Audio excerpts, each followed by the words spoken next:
Olá, pessoal, muito bom dia, boa tarde, boa noite. Aqui é a Lourdes Borges, engenheira agrônoma, e hoje nós vamos falar da umidade ideal para a aração do solo. É isso mesmo, gente. Se a gente trabalhar o solo no ponto de umidade errada, a gente pode destruir o nosso solo, destruir a capacidade produtiva desse solo, né? Então, o ponto certo de umidade para aração ocorre quando a terra se esmigalha com facilidade, sem sujar os dedos, igual a gente está mostrando aqui nessa foto. Então, se você pega ali um punhado de terra, coloca entre as mãos e você consegue fazer esse procedimento aqui, ó, a terra está esfarinhando, esmagalhando, né? Mas não está levantando poeira e ao mesmo tempo não está sujando os dedos. Então, se estivesse levantando poeira, o solo estaria muito seco. Aí, se estivesse sujando os dedos, isso significa que o solo está muito úmido, né?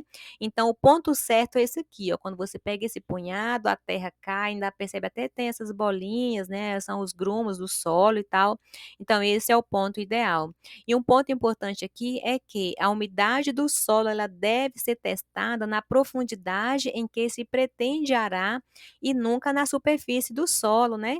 Porque é comum a gente vai lá, pega um punhadinho de terra ali, de solo na superfície, aquela terra ali geralmente tende a estar um pouco mais seca, porque a parte que seca primeiro é a parte de cima, né? Então, como é que você vai pegar a terra para fazer o teste? Então, se você quer arar ali na profundidade de 0 a 10 centímetros, você vai pegar uma faixa de terra ali, ó, de 0 até 10 centímetros e trabalhar essa terra para fazer o teste. Se você quer passar o arado, né, até 20 centímetros de profundidade, você vai pegar o solo de 0 até 20, uma faixinha comprida, de 0 até 20 centímetros, aí você vai trabalhar essa terra, fazer o teste, ver se está esmigalhando, mas sem levantar poeira e sem sujar os dedos, né? Então, coletar o solo na profundidade certa que você vai trabalhar é muito importante, porque senão o resultado sai errado, né? E nós temos aqui que a umidade do solo no momento do trabalho determina o sucesso ou o fracasso da cultura. Pois é, gente. Se a gente for arar o solo, ele seco demais, ele não vai destorroar, né? Ele vai quebrar em torrões muito grandes e não vai ter o resultado que a gente espera. Se a gente pega um solo molhado demais, nós temos aqui, ó, a gente vai ter problemas de compactação do solo. Olha aqui essa imagem, né?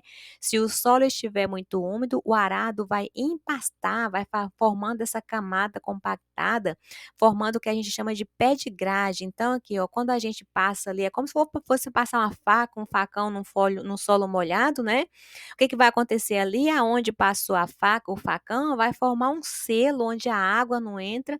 O solo, quando secar, vai ficar duro. Então, o mesmo acontece ali com o implemento agrícola, né? Com o arado, com a grade. Se a gente trabalhar o solo muito molhado, vai selar o solo ali onde passou os discos, e quando esse solo secar um pouco, ele vai endurecer demais e o problema, a água não vai conseguir entrar. Aí nós temos dois problemas aí. O solo ficou muito duro, a água não vai entrar, consequentemente o solo não vai armazenar água para as raízes. É por isso que eu falo, se a gente trabalhar com a umidade errada, isso pode determinar o sucesso ou o fracasso da nossa lavoura. Por isso é importante um teste bem simples, né? Que a gente tem aqui para determinar qual que é a umidade ideal de trabalho. E nós temos aqui que acima do pé de grade vai formar uma camada compactada de solo, porque as partículas soltas que vêm de cima vão depositando sobre o solo. Olha o tamanho do problema, gente. Então, quando você passa o disco lá embaixo, lá onde ele pegou, lá na parte mais de baixo, né, vai ficar selada. Aí, o que que aconteceu com a parte de cima do solo? Ficou toda esfarinhada, né? A grade, o arado esfarinhou, deixou a terra toda soltinha. Essas partículas fininhas de solo, elas vão dissolvendo, é como se você colocasse isso, por exemplo, um pouco de água dentro de um pote, né?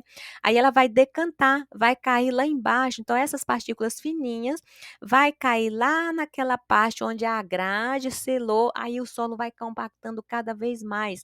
Aí o que que vai acontecer? A gente não tem água armazenada no solo, a água vai chegar quando essa capacidade do solo ali encher, né, que vai ficar uma camada pequena, vai encher de água. Quando não tiver mais água para encher, o que vai acontecer? Vai escorrer, aí começa a formar a erosão no solo, empobrecendo cada vez mais o solo, porque a erosão leva todos os nutrientes que estavam ali na parte superficial do solo, né? Além de provocando no futuro, pode até virar aquelas vossorocas que a gente conhece, né?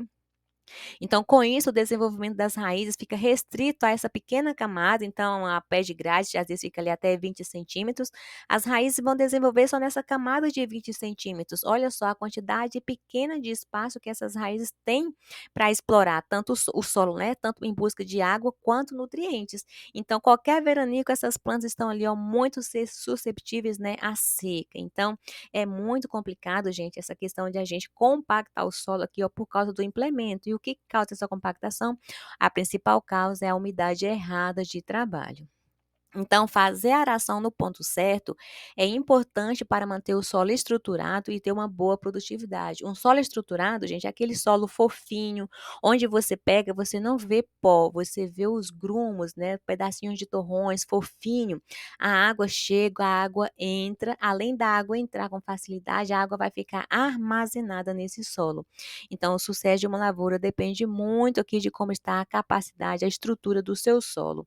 E para terminar, nós temos aqui 2 perguntinhas, a primeira é do Gilmar, o Gilmar perguntou: "Mas pode arar ou subsolar, né, passar o subsolador com o solo seco?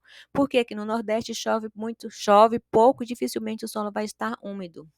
Então, Gilmar, aqui nós temos 2 situações, né. O subsolador, ele é recomendado passar no solo seco, né, porque o subsolador, ele vai quebrar uma camada mais compactada, mais compactada não, mais funda, né, do que onde o arado e a grade pode passar. Então, a recomendação para o subsolador é com o solo seco, sim. Agora, o arado e a grade, a gente não recomenda você trabalhar com o solo muito seco. Por quê? Porque você não vai ter o efeito que você espera.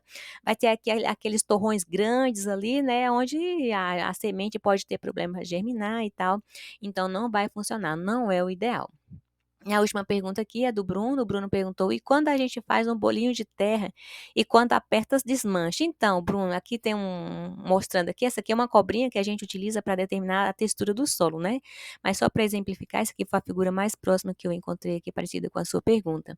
Então, se você faz o bolinho e a terra solta, né, então o ideal é que quando você pega um punhado de terra e você coloca ali entre as mãos, essa terra ela começa a esmigalhar, a esfarinhar assim, ó, sem soltar poeira, mas também sem sujar as mãos. Esse é o ponto ideal, né, igual que está nessa figura, não é o ponto ideal é conforme eu mostrei aqui um pouco mais atrás, onde você pega o solo, coloca entre as mãos, o solo se solta com facilidade, mas não levanta poeira e ao mesmo tempo não suja as mãos. Gente, então era isso que eu tinha para hoje, eu espero que vocês gostaram. Se vocês gostaram, clique aqui no gostei, se inscreva no canal e até uma próxima oportunidade.